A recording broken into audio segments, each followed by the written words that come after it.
जय हिंद साथियों। देखिए, आज फिर से आप लोगों के लिए एसएससी जीडी का प्रीवियस ईयर क्वेश्चन पेपर लेकर आए हैं। और आज के क्लास में हम सेट नंबर 5 के जितने भी इम्पोर्टेंट क्वेश्चन बनते हैं उन सभी को बारी बारी से डिस्कस करेंगे। देखिए, हर एक क्वेश्चन अपने आप में इम्पोर्टेंट है मेरे भाई एसएससी जीडी के लिए। और ये सिर्फ ना केवल प्रीवियस ईयर पेपर है, बल्कि आपको आने वाले जो एग्जाम है ना एसएससी जीडी का, उसमें भी बहुत सारा काम देगा। ठीक है ना, क्योंकि कोई भी एग्जाम जब देने जाते हैं तो उस एग्जाम का क्वेश्चन बैंक जरूर कर जाइए, क्योंकि क्वेश्चन बैंक कर लेने से आपका 70% जो है ना टॉपिक या सिलेबस कवर हो जाता है। ठीक है ना, तो बाकी 30% जो है करेंट वगैरह या फिर और एक्स्ट्रा में एडिशनल चीज दे दिया जाता है। ठीक है ना, तो देखिए आज की क्लास बहुत ही इंपॉर्टेंट रहने वाला है मेरे भाई। तो हमारे साथ देखिए शुरू से लेकर अंत तक जुड़े रहिए। पहला क्वेश्चन देखिए आपको क्या सीखने को मिलेगा इसमें, पहले पढ़िए। बोल रहा कि एक पुस्तक को अंकित मूल्य के 5/12 पर बेचने पर 50% की हानि होती है। पुस्तक के अंकित मूल्य और क्रय मूल्य का अनुपात क्या होगा, ये आपको बताना है। तो देखिए क्या बोल रहा है कि अंकित मूल्य के 5/12 पर बेचने पर 50% की हानि होती है। अब मान लेते हैं मेरे भाई अंकित मूल्य मार्क प्राइस जो है 12 है और सेलिंग प्राइस कितना हो जाएगा, 5 हो जाएगा, क्योंकि मार्क प्राइस का 5/12 क्या हो जाएगा, इसका 12 का 5/12 5 हो जाएगा। अंकित मूल्य मान लिया मार्क प्राइस 12 है तो सेलिंग प्राइस 5 है। अब मेरे भाई क्या है ना, देखिए ये 5 में जब बेचता है तो उसको कितना हानि होता है, 50% की हानि, मतलब 50 इसका वैल्यू हो जाएगा। अब 100 में से घटा देंगे, मान लिया 20% बोलता तो 80 हो जाता है, इस तरह से। ठीक है ना, डायरेक्ट ये 50 नहीं लिखे, 50% लिखे। तो देखिए यहाँ पर पूछ रहा है अंकित मूल्य और क्रय मूल्य का अनुपात। तो यहाँ पर देखिए मेरे भाई अंकित मूल्य तो 12 है ही, लेकिन क्रय मूल्य आपसे पूछ रहा है पहले। तो क्रय मूल्य 50% बराबर इतना है मेरे भाई, तो 100% बराबर कितना हो जाएगा, तो 100% बराबर हो जाएगा मेरे भाई 5/50 इंटू 100 हो जाएगा। ठीक है ना, तो इसको काट कट कीजिएगा तो 10 आया। और ये 10 क्या है मेरे भाई, ये कॉस्ट प्राइस जो कि 100% माने हैं, ये कॉस्ट प्राइस आया है ना 10। अब आपसे पूछ रहा अंकित मूल्य, अंकित मूल्य कितना है मेरे भाई 12। और किसका अनुपात पूछ रहा, क्रय मूल्य का अनुपात। क्रय मूल्य कितना आ गया मेरे भाई 10 आ गया, तो इसको काटिएगा तो 6:5 आएगा। इसका यही आंसर हो जाएगा ऑप्शन नंबर बी। ठीक है ना, बहुत ही सिंपल तरीके से किए, कोई इसमें ऐसा नहीं है कि समझने वाली बात नहीं आती है। यहाँ पर देखिए फिर से बता देते हैं, आप अंकित मूल्य मान लिए हैं 12, आप चाहें तो अंकित मूल्य मेरे भाई आप जैसे एमपी भी मान सकते थे, सिर्फ जैसे इसको परसेंटेज में भी बदल सकते थे, 5/12 को 100 से मल्टीप्लाई कर दीजिए, उस तरीके से भी। लेकिन हम क्या है ना, जैसा क्वेश्चन आता है उस तरीके से बोलते हैं कि रिएक्ट करिए। ठीक है ना, यहाँ पर आया फ्रैक्शन में, तो फ्रैक्शन का जो नीचे वाला पार्ट है वही मान लिए मैंने, ताकि आसानी हो गया कैलकुलेशन करने में। उसके बाद ये 50% हानि होता तो 50 लिख, यदि 20% हानि बोलता तो 80 लिखें, यदि 20% लाभ बोलता तो 120 लिखते। ठीक है ना, ये वही चीज लिखा हुआ है यहाँ। ठीक है ना, बाकी उसके बाद 100% निकालिए जो कि कॉस्ट प्राइस होता है, तो आपके सामने 10 आ गया। अब यही 12 और 10 यानी मार्क प्राइस और कॉस्ट प्राइस का रेशियो पूछ रहा तो 6:5। और ये तरीका मेरे भाई पसंद आया आपको तो वीडियो को लाइक कर दीजिए और शेयर कर दीजिए। ठीक है ना साथियों, देखिए एक और सवाल है। बोल रहा कि ए और बी एक काम को 14/3 दिनों में पूरा कर सकते हैं, जबकि बी और सी उसी काम को 12/5 दिनों में पूरा कर सकते हैं, तथा सी और ए उसी काम को 16/3 दिनों में पूरा कर सकते हैं। तो एक साथ काम करके कितने मिलकर एक साथ काम करके तीनों मिलकर उसी काम का कितना भाग 2 दिनों में पूरा कर सकते हैं। तो देखिए इस तरीके का सवाल जस्ट सेट नंबर 4 में भी बता चुके हैं मेरे भाई, कि जब 3 व्यक्ति रहता है, पहले ए और बी आता है, फिर दूसरे बार बी और सी, उसके बाद तीसरे बार सी और ए मिलके आता है, तो काम किस तरीके से होगा ये ऑलरेडी बता चुके हैं। फिर भी एक बार आगे आप बताएंगे। देखिए ए और बी है मेरे भाई, काम को कितना दिन में पूरा करता है, तो ये 14/3 दिन में पूरा करता है। ठीक है ना, 14/3 दिन में ए और बी पूरा करता है। उसके बाद क्या है, बी और सी मेरे भाई काम को कितना दिनों में पूरा कर सकता है, 12/5 दिन में। उसके बाद क्या है, सी और ए जो है मेरे भाई ये कितना दिन में काम पूरा करता है, तो बोलिएगा 16/3 दिन में। अब क्या होगा, ये जितना टाइम है उन सभी का एलसीएम ले लेंगे और ये जो एलसीएम होगा मेरे भाई वो क्या होगा, टोटल वर्क मान लेंगे, ठीक है ना। तो 14, अब इसका फ्रैक्शन का एलसीएम आपको पता होना चाहिए किस तरीके से निकलता है, ऑलरेडी बता चुके हैं मेरे भाई, ट्रिक में भी, क्वेश्चन ऑफ द डे में भी बताएं और ऐसे भी आया नॉर्मल क्लास में भी। तो देखिए जब भी फ्रैक्शन का एलसीएम निकालना है ना, तो ऊपर ऊपर वाला जितना नंबर है सबका एलसीएम ले लेना, ठीक है ना। उसके बाद जो नीचे वाला है मेरे भाई उसका एचसीएफ ले लेना, ठीक है ना। पूछ क्या है, एलसीएम हमको निकालना है, तो ऊपर ऊपर वाला जो है ना अंश वाला का, सबका अंश का है ना जो, वो एलसीएम ले लेंगे, नीचे वाला हर का एचसीएफ। यदि इसका एचसीएफ निकालना है तीनों फ्रैक्शन का, तो ऊपर ऊपर वाला एचसीएफ ले लेंगे, नीचे नीचे वाला का एलसीएम ले लेंगे, ठीक है ना। जो बोलेगा ऊपर वाला के वो ले लेंगे, उसके जस्ट उल्टा नीचे वाला ले लेंगे, ठीक है ना। तो देखिए 14, 12 और 16 का एलसीएम लेंगे मेरे भाई, तो यहाँ पर क्या होगा, तो यहाँ पर पहले 12 और 16 का एलसीएम क्या हो जाएगा, 48 होगा। अब 48 और 14 का एलसीएम देखिए, तो देखिए 7 इंटू 2 करेंगे, 24 इंटू 2 करेंगे, तो यहाँ पर क्या आएगा मेरे भाई, 168 गुने 14, ठीक है, 168 गुने 2, 16 6 बाकी 336 आ रहा, ठीक है ना। तो मेरे भाई 336 इसका एलसीएम होगा, बट ये लेकिन एचसीएफ अभी निकालना, एचसीएफ 3 5 3 का एचसीएफ क्या होगा बोलिएगा, 1 होगा बस। अब टोटल वर्क मान लिए हैं क्या, जो एलसीएम आएगा 336 वर्क है टोटल। अब देखिए ए और बी का एफिशिएंसी कितना आ जाएगा मेरे भाई, डिवाइड करेंगे इससे इसमें, तो कितना आ जाएगा आपका, डिवाइड करें 14 8 14 चौका 56, 24 72 आ जाएगा, ठीक है ना। डिवाइड कीजिए, ठीक है ना।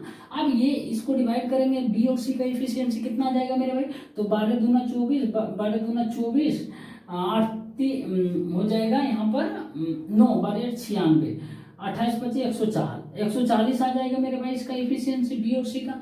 अब सी और ए का एफिशिएंसी की बात करेंगे तो कितना आ जाएगा, 16 दूना 32, 16 कम 63 आ जाएगा, ठीक है ना। अब देखिए ये मेरे भाई total A plus B plus C plus A का इफिशियंसी जोड़ेंगे, तो देखिए क्या आ जाएगा, 2 आ जाएगा common, 2a plus 2b plus 2c आ जाएगा। तो ए 2 कॉमन ले लिए, ए प्लस बी प्लस सी का इफिशियंसी कितना आ जाएगा, यहाँ जोड़ेंगे 72 140 और 63 कितना आ जाएगा, ये हो जाएगा 203, तो ऐसे 275 आ गया, ठीक है ना। तो 275 आ गया मेरे भाई। अब देखिए तो ए बी और सी तीनों मिलकर काम को कितना दिनों में करेगा मेरे भाई, तो बोलिएगा पहले दोनों का पहले इफिशियंसी निकाल लेते हैं, ठीक है। 275 बटे 2 आ रहा ए बी सी का इफिशियंसी, लेकिन पूछ रहा है एक साथ काम करके तीनों मिलकर उसी काम का कितना भाग 2 दिनों में पूरा कर सकते हैं। तो देखिए मेरे भाई 2 दिन में पहले नंबर क्या है ना 300, आप देखिए 336 बटे इसका टोटल इफिशियंसी डिवाइड कर देंगे मेरे भाई 275 बटे 2 से, तो ये टोटल पूरा काम हो जाएगा मेरे भाई, इतना दिन हो जाए, इतना दिन लगेगा। लेकिन बोल रहा मेरे भाई कि 2 दिन में कितना भाग पूरा करेगा, तो 2 दिन में कितना भाग पूरा, इतना दिन लगता है पूरा भाग होने में मेरे भाई, लगता है इतना दिन पूरा भाग होने में। जिसे देखिए ये सब ए प्लस बी प्लस सी का एफिशिएंसी निकाल लिए ना इतना, उसके बाद टोटल वर्क कितना एलसीएम आया यही मान लेते हैं वर्क। तो देखिए वर्क को डिवाइड करेंगे एफिशिएंसी से, टाइम निकल जाएगा, ये टाइम है मेरे भाई। तो इतना काम जो है मेरे सॉरी इतना दिन मेरे भाई पूरा एक काम लगता है उसको पूरे काम समाप्त होने, मतलब एक काम, ठीक है ना। तो 2 दिन में कितना काम होगा, तो 2 दिन में देखिए निकाल देंगे मेरे दोस्त, ये आपका हो जाएगा, ये ऊपर चला जाएगा तो हो जाएगा मेरे भाई 275 बटे 336 इंटू 2 हो जाएगा, ठीक है ना। 2 दिन में कितना काम होगा, काम का वो कुछ नहीं किए, इतना दिन है मेरे दोस्त। देखो 336 2 ऊपर चला जाएगा तो 336 गुने 2 बटे 75 दिन लगेगा पूरा काम होने में। तो 2 दिन में कितना हो जाएगा, 275 बटे 336 गुने 2 2 कैंसिल हो जाएगा ना, तो 275 बटे 336 दिन लग जाएगा मेरे, सॉरी 336 भाग होगा ना, तो इतना हो जाएगा मेरे भाई इसका करेक्ट आंसर, ठीक है ना। कोई ऑप्शन है 200, हाँ ऑप्शन ए इसका करेक्ट आंसर हो जाएगा, ठीक है ना। तो फिर से एक बार बता देते हैं फास्ट में। देखिए ए प्लस बी प्लस सी का टाइम दिया हुआ, बी प्लस सी फिर सी प्लस ए, इसके जो भी एलसीएम होगा मेरे भाई वो एलसीएम टोटल वर्क कहलाएगा, ठीक है ना, टोटल वर्क कहलाएगा। अब इसका एलसीएम ले लिए 336 आ रहा। इफिशियंसी निकालने ए प्लस बी का 72, बी प्लस सी का 140, सी प्लस ए का 63। अब देखिए total A plus B plus सी का इफिशियंसी आएगा तो 2a plus 2b plus 2c का इफिशियंसी, तो 2 कॉमन ले लिए, ए प्लस बी प्लस सी का इफिशियंसी कितना आएगा 275। अब 2 से डिवाइड कर देंगे तो ए प्लस बी प्लस सी का इफिशियंसी 275/2 आया। तो इतना की इफिशियंसी से इतना काम करना है तीनों मिलाकर, तो कितना 336/275/2 होगा। तो 2 ऊपर चला जाएगा, 336/275 दिन लगेगा, पूरे काम हो जाएगा। यानी इतना काम पूरे, इतना दिन लगेगा पूरे काम होने में, एक काम। लेकिन बोल रहा है 2 दिनों में कितना भाग पूरा होगा, तो ये पूरा भाग है ना, तो 2 दिन में पूरा भाग करने के लिए एक एक नियम नहीं लगाकर बना सकते हैं ना। तो इतना आएगा, ऑप्शन नंबर ए इसका करेक्ट आंसर हो जाएगा, ठीक है ना। साथियों देखिए एक और सवाल है, बोल रहा कि बिंदु P से x जो है 12 किलोमीटर प्रति घंटे की गति से चलता है और उसके चलने के 6 घंटे बाद y भी उसी बिंदु P से उसके पीछे अपनी साइकिल पर 16 किलोमीटर प्रति घंटे की गति से चलना शुरू करता। तो पूछ रहा कि प्रारंभिक बिंदु P से कितनी दूरी पर y जो है x को पकड़ लेगा। तो देखिए साथियों ये क्वेश्चन और आपको अनगिनत चोर और सिपाही का क्वेश्चन करा चुके हैं। क्या इस क्वेश्चन और उस क्वेश्चन में कोई अंतर है? बोलिएगा नहीं, क्योंकि वहां पर भी चोर चोरी कर कर भागता है, कुछ घंटे के बाद पुलिस को इन्फॉर्मेशन मिलती है कि चोर भाग गया चोरी कर कर, उसके बाद कुछ अपनी चाल से वो जाता है तो बोलता है कितने डिस्टेंस पर चोर को जो है पुलिस पकड़ लेगी। बस वही चीज यहाँ चोर के जगह वाई दे दिया है और सॉरी एक्स दे दिया और पुलिस के जगह वाई दे दिया है। तो यहाँ पर देखिए फिर वही करेंगे मेरे भाई।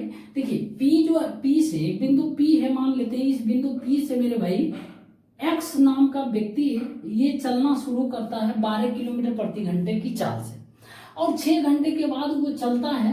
तो 6 घंटे के बाद सबसे पहले देखिए 12 किलोमीटर प्रति घंटा चलता है, तो 6 घंटे के बाद मेरे भाई कितना डिस्टेंस कवर कर लेगा, तो बोलिएगा 72 किलोमीटर का डिस्टेंस कवर कर लेगा। मान लेते हैं यहाँ से P से लेके यहाँ तक का डिस्टेंस 72 किलोमीटर हो, यहाँ तक कर लिया। अब क्या करता है, इसी बिंदु P से जो वाई भी चलना शुरू करता है, तो वाई अपना चाल 16 किलोमीटर प्रति घंटे की गति से चलता है। मान लेते हैं इस पॉइंट पर जाकर मेरे भाई पॉइंट Q पर जाकर, Q कोई पॉइंट नहीं, Q मान लेते हैं, x डिस्टेंस पर जाकर आगे पकड़ लेता है इस x व्यक्ति को, ठीक है ना, यही बोल रहा। तो देखिए अब इस पॉइंट P से जितना समय Q तक जाने में y को लगता है मेरे भाई, उतना ही समय यहाँ से लेके यहाँ तक x डिस्टेंस कवर करने में उसको x को लगेगा, ठीक है ना। स्मॉल x नहीं तो k मान लीजिए, ठीक है ना, इतना ही डिस्टेंस मेरे भाई k ही डिस्टेंस x को करना पड़ेगा। तो एक दूसरे का समय बराबर कर देंगे। समय किसका बराबर करेंगे मेरे भाई, समय सबसे पहले बराबर करेंगे आपका x का, और समय जो है किसका बराबर हो जाएगा y का, क्योंकि उतना ही समय में y जो है मेरे भाई इतना डिस्टेंस कवर कर लेगा और उतना ही समय में जो x जो चला है ना वो इतने डिस्टेंस कवर करेगा ना। बस अब x का समय बराबर कितना, दूरी बटे चाल, तो दूरी कितना होगा, ये डिस्टेंस ही कवर करेगा मेरे भाई। चाल कितना है, तो चाल इसका 12 है। अब देखिए y का समय बराबर दूरी बटे चाल क्या होगा, तो दूरी मेरे भाई उतना समय में इतना कवर कर लेगा, ये 72 + x कर लेगा ना, बिल्कुल करेगा मेरे भाई, क्योंकि चाल इसका ज्यादा है उससे, तो दूरी तो ज्यादा कवर करेगा। अब चाल इसका कितना है मेरे भाई, 16 है। अब देखिए इसको काटेंगे, 3 चौक 12, 4 चौक 16। अब 4 के बराबर मेरे दोस्त हो जाएगा 72 दिया, कितना हो जाएगा 216 हो जाएगा, ठीक है। हाँ अब +3 के हो जाएगा मेरे भाई, यहाँ पर k बराबर आ जाएगा 216, ठीक है ना। लेकिन आपसे पूछ क्या रहा है कि प्रारंभिक बिंदु P से कितने डिस्टेंस पर Q को, मतलब x y जो है x को पकड़ लेगा, तो हम माने हैं Q पर जाकर, इस पॉइंट पर जाकर Q को सॉरी x को पकड़ लेगा, तो मतलब कितना डिस्टेंस कवर करना पड़ेगा, ये टोटल डिस्टेंस कवर करना पड़ेगा ना। तो आप k का मान माने हैं मेरे भाई 216, यहीं तक मान, लेकिन पूरे ना आपको P बिंदु से बोल रहा, तो P बिंदु से 72 जोड़ देंगे तो कितना आ जाएगा मेरे भाई 288 किलोमीटर के डिस्टेंस पर जाकर मेरे भाई y जो है ना x को कवर कर लेगा, यानी पकड़ लेगा, ठीक है ना। चोर और सिपाही के सवाल और इसमें कोई अंतर नहीं, सेम सवाल है, ठीक है ना। तो कोई है, ऑप्शन नंबर बी इसका करेक्ट आंसर हो जाएगा। तो जब भी ऐसा सवाल आएगा तो यही मेथड अपनाना है मेरे दोस्त, ठीक है ना, कभी धोखा नहीं देगा, बहुत ही सिंपल है, तुरंत कर लीजिएगा, ठीक है ना, समझाने में इतना समय लगेगा। और ये तरीका पसंद आया मेरे भाई तो वीडियो को लाइक कर दीजिए, लाइक जरूर करिए, ठीक है ना। मेरे दोस्त देखिए एक और सवाल है, और इस तरीके का सवाल भी पिछले क्लास में बता चुके हैं, और जीडी का अभी 5 सेट ही हम लोग डिस्कस किए हैं। पता चल गया है मेरे भाई 20 क्वेश्चन में से ना, सच बताऊं मेरे हिसाब से 1 से 2 क्वेश्चन बढ़िया लेवल का पूछता है, बाकी जो है ना सब एकदम पुट करने वाला वैल्यू ऐसे बच्चे वाला सवाल पूछता है, ठीक है ना। तो देखिए यहाँ पर फिर भी कोई बात नहीं, सब क्वेश्चन हम आपको बताने वाले हैं। बोल रहा कि 4 संख्याओं का औसत जो है 24 है, पहली 2 संख्याओं का औसत जो है अंतिम 2 संख्याओं के औसत का दुगना है, तो अंतिम 2 संख्याओं का योगफल कितना है ये आपको बताना है। तो देखिए पिछले क्लास में हम सेट नंबर 4 में भी ऐसा सवाल बताया मेरे भाई, बोले कि आप रेशियो मेथड को कभी मत भूलना जिंदगी में, जब तक स्टूडेंट लाइफ है मेरे भाई रेशियो मेथड हमेशा याद रखना। जैसे कि 4 संख्याओं का औसत मेरे भाई 24 है, तो पहली 2 संख्या है मेरे भाई, उसके बाद अगली भी 2 संख्या है मेरे भाई, टोटल 4 संख्या है, ठीक है ना, 4 संख्या। तो दोनों को जोड़ेंगे, अगर पहली 2 संख्या अंतिम 2 संख्या है, टोटल 4 संख्या, यही 4 संख्याओं का औसत जो है मेरे भाई 24 दिया हुआ। तो 24 दिया, इसको बोले कि औसत और टोटल संख्या जो उससे मल्टीप्लाई कर देंगे तो ये क्या आ जाएगा मेरे भाई, टोटल योगफल आ जाता है ना, तो ये 96 आ जाएगा, ठीक है ना, बराबर करते हैं। अब देखिए पहली 2 संख्याओं का औसत मेरे भाई जो है ना, ये अंतिम 2 संख्याओं के औसत का दुगना है, तो इसका औसत मान लेते हैं मेरे दोस्त x है, तो इसका क्या हो जाएगा 2x हो जाएगा मेरे दोस्त। अब इसको भी मल्टीप्लाई कर देंगे हम, ठीक है ना, मल्टीप्लाई कर देंगे। अब देखिए ये क्या आएगा 4x हो जाएगा मेरे भाई, प्लस है तो प्लस, ये 2x हो जाएगा, बराबर कितना है मेरे दोस्त 96 है ना, बराबर 96 है। अब देखिए कितना हो जाएगा 6x बराबर 96 मेरे दोस्त, x बराबर कितना होगा 16। लेकिन आपसे पूछ क्या रहा अंतिम 2 संख्याओं का योगफल, तो देखिए अंतिम 2 संख्याओं का योगफल यही ना, अंतिम 2 संख्या है, तो ये क्या है संख्या है और ये एवरेज है, तो संख्या और एवरेज को मल्टीप्लाई किए तो क्या बोले टोटल योगफल निकलता है। जैसे कोई संख्या है मेरे भाई और एवरेज ये है, तो मल्टीप्लाई करेंगे मेरे भाई संख्या को एवरेज से, टोटल संख्याओं का योगफल निकलेगा। तो बस क्या करना है x, ये एवरेज क्या है अंतिम 2 संख्याओं का x माने थे जो कि 16 है मेरे भाई, 16 को आप 2 से मल्टीप्लाई कर दीजिएगा तो यही तो योगफल आएगा ना। तो 16 दूना कितना हो जाएगा मेरे भाई, 16 दूना 32 आ जाएगा, इसका correct answer option number D हो जाएगा, ठीक है ना। बहुत ही सिंपल तरीके से इसको देखिए सॉल्व करें, ठीक है ना। पसंद आया मेरे भाई ये लॉजिक, ये ट्रिक पसंद आया तो वीडियो को लाइक कर दीजिए। साथियों देखिए एक और सवाल है, और आज के क्लास का ये लास्ट क्वेश्चन है, और जो भी भाई इस वक्त वीडियो को देख रहे हैं, हमारे बंधु, हमारे दोस्त, हमारे मित्र, उनसे रिक्वेस्ट है मेरे भाई, गुजारिश है कि आप वीडियो को लाइक कर दीजिए, कम से कम इतना करिए, ठीक है ना। आप हमारे चैनल पर नए हैं तो सब्सक्राइब भी कर दीजिए। देखिए ये क्वेश्चन बहुत ही अच्छा है मेरे भाई, कंपाउंड इंटरेस्ट का है, इसमें मैं आपको बहुत कुछ सिखाने वाला हूँ, तो पसंद आएगा मेरे भाई तो वीडियो को जरूर लाइक करके जाना, ठीक है ना। देखिए बोल रहा है कि 22,000 रुपये पर मेरे भाई 2 वर्षों के लिए प्राप्त चक्रवृद्धि ब्याज जो कि अर्धवार्षिक रूप से संयोजित होता है, मतलब कि हर 6 महीने में है ना जुट जाता है, अमाउंट जो है प्रिंसिपल बन जाता है। उसके बाद बोल रहा कि चक्रवृद्धि ब्याज है 10,210.2 रुपया है, तो पूछ रहा प्रतिवर्ष ब्याज की दर कितनी है। मेरे भाई सबसे पहले देखिए जब भी ऐसा सवाल रहे डायरेक्ट करने का मैं तरीका बता रहा हूँ, लेकिन आपको पहले पता होना चाहिए अर्धवार्षिक रूप से और 3 माही, 2 टाइप का ज्यादा सवाल पूछता है मेरे भाई, ठीक है ना, 2 टाइप का। एक होता है अर्धवार्षिक, मैं लिख देता हूँ, ठीक है ना। देखिए अर्धवार्षिक रूप से पूछता है मेरे भाई, और जो है तिमाही पूछता है, ठीक है ना। ये थोड़ा सा ध्यान रखिए क्योंकि छोटा चीज है लेकिन बहुत कंफ्यूज करता है, मेरे साथ खुद ऐसा होता था, बहुत कंफ्यूज कर जाते थे। जो टाइम जो होता है मेरे भाई वो दुगना हो जाता है, जब भी अर्धवार्षिक पूछे तो जो टाइम रहेगा उसको दुगना कर देना, और जो रेट होता है मेरे भाई वो r/2 हो जाता है, आधा हो जाता है, ठीक है ना, जो रेट रहेगा वो आधा हो जाएगा। अब देखिए यहाँ तिमाही पूछेगा तो मेरे भाई टाइम जो होता है ना वो आपका 4 गुना हो जाता है, और रेट जो होता है मेरे भाई इसका 1/4 हो जाता है रेट का, ठीक है ना, 4 से डिवाइड कर दीजिएगा, ठीक है ना। अब देखिए ये चीज आपको पता होना चाहिए।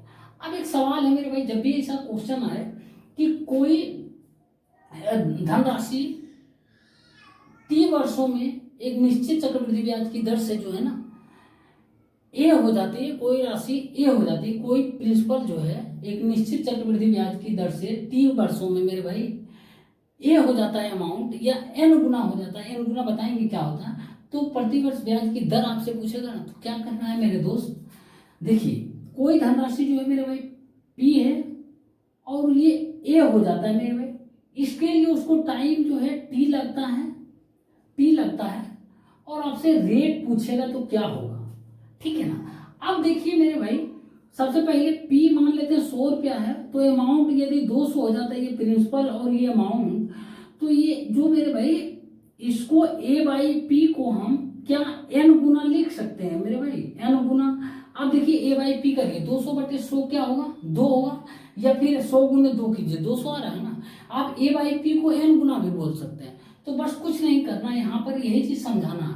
तो जब भी ऐसा सवाल आए मेरे भाई, तो रेट का फॉर्मूला होता है आर बराबर मेरे दोस्त क्या होता है, ए बाई पी होता है मेरे भाई, या फिर बोल ए बाई पी, एक मिनट, ए बाई पी पे power 1 by T minus 1 into 100 होता है, ठीक है ना। ये मेरे भाई याद रख लेना कि जब कोई धनराशि एक निश्चित समय में एक चक्रवृद्धि ब्याज के दर से ए हो जाता है, तो उसका रेट जो है पूछेगा तो ये फॉर्मूला लगा देना। या फिर हो सकता है आपको प्रिंसिपल या अमाउंट ना दे, क्वेश्चन में सीधे बोलेगा कोई धनराशि एक निश्चित चक्रवृद्धि ब्याज के दर से जो मेरे भाई अपने जो भी राशि उसका दुगना हो गया, तो वहां पर क्या कीजिए, वहां पर तो मेरे भाई प्रिंसिपल अमाउंट प्रिंसिपल रहेगा नहीं, वहां मानना पड़ेगा, तो फाइनली एन गुना बोलेगा ना, तो या तो ये लिखिए मेरे भाई, या तो ए बाई पी को क्या बोले एन गुना एन पे power 1 by T minus 1 into 100, यही तो रेट है ना, ये दोनों सेम है, ठीक है ना, इसलिए ये एग्जाम्पल देख समझा, बस उम्मीद करते हैं ये लिख लिए होंगे। अब देखिए हम आपको बताने वाले हैं, ये लिख लिए, अब मिटा रहे हैं, ये दोनों चीज छमाही और तिमाही मेरे भाई लिख लीजिए, बहुत कंफ्यूज करता है। अब देखिए क्या करेंगे, तो क्या अर्धवार्षिक है ना, तो रेट बराबर क्या होगा, रेट जो होगा मेरे भाई क्या बोले आधा हो जाता, आर बराबर होगा, आर ही बराबर है, लेकिन अर्धवार्षिक को 2 से डिवाइड कर दीजिए, नहीं तो लास्ट में आएगा जो उसको 2 से मल्टीप्लाई कर दीजिएगा, कोई बात नहीं। यहाँ पर देखिए आर बाई 2 बराबर हो जाएगा मेरे भाई, क्या बोले अभी ए बाई पी पे power 1 by T minus 1 into 100 बोले। अब देखिए यहाँ पर जो एन गुना भी लिख सकते हैं, एन पे पावर 1 बाई टी, लेकिन एन गुना आप यहाँ निकालने के लिए आपको बहुत मेरे भाई टाइम लग जाएगा, ठीक है ना, बहुत मशक्कत करना पड़ेगा। सीधे अमाउंट बटे प्रिंसिपल हम लिख सकते हैं। अब अमाउंट क्या होगा मेरे भाई, सबसे पहले प्रिंसिपल कितना है मेरे भाई 22,000 है, ठीक है ना, 22,000 तो लिख देंगे। अब अमाउंट क्या होगा, ये चक्रवृद्धि ब्याज है और ये प्रिंसिपल है, तो दोनों जोड़ देंगे अमाउंट आ जाएगा, तो दोनों को जोड़िए, देखिए कितना आ जाएगा मेरे भाई 12 10 32,210.2 32,210.2 आ जाएगा मेरे भाई, आर बाई 2 बराबर इस पे पावर मेरे दोस्त 1 बाई टी माइनस 1 इंटू 100 हो जाएगा। देखिए समझाने में समय लग रहा है, ठीक है ना, यदि आपको पता है ये कॉन्सेप्ट तुरंत बना लीजिएगा। अब देखिए इसको एक पॉइंट हटाएंगे मेरे भाई 0 आ जाएगा। अब देखिए ये संख्या जो है 11 से कट रहा है, ठीक है ना, 11 से कट रहा है मेरे भाई, 22 से भी कट रहा है, 22 से काटते हैं मेरे भाई, ये आ जाएगा 22 से काटेंगे तो एक बार में कटेगा, 4 बार में कटेगा, 6 बार में कटेगा, फिर 4 बार में फिर कटेगा, फिर एक बार में कटेगा, यानी 14,000 मेरे भाई 641 बटे यहाँ पर क्या है 4 जीरो है ना, 4 जीरो 1 है, कुछ नहीं तो ये पे पावर मेरे दोस्त 1 बाई टी माइनस 1 इंटू 100। अब देखिए 14,641 मेरे भाई किसी के, अब यहाँ पर टी का मान क्या हो जाएगा, यहाँ 4 कर देते हैं, ठीक है ना, टाइम 2 बार सेम दिया हुआ, तो टाइम क्या हो जाएगा 4 हो जाएगा, दुगना होगा बोले ना।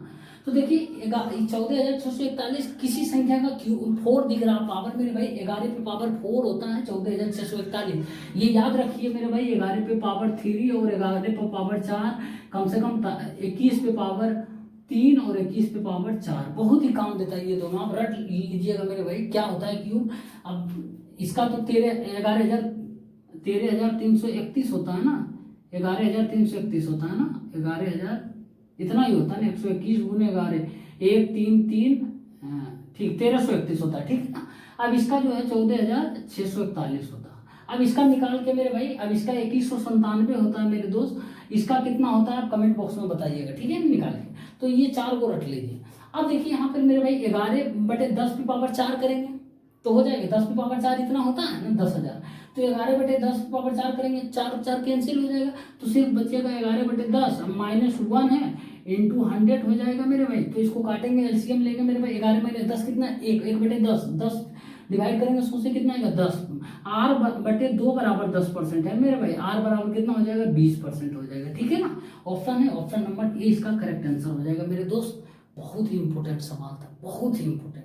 समय लग गया नो डाउट। देखिए समय कब लगा, आपको बताने में समय लगा। यदि आपको ये कॉन्सेप्ट पता रहता, ट्रिक पता रहता मेरे भाई, तुरंत बना देते, ठीक है ना। तो इस तरीके से आप ध्यान रखिएगा। हम चाहते तो डायरेक्ट फार्मूला लेकर बस बैठाते पुट करके निकल जाते हैं, लेकिन मेरे भाई नहीं, ऐसा नहीं, समझाना है हम लोग को।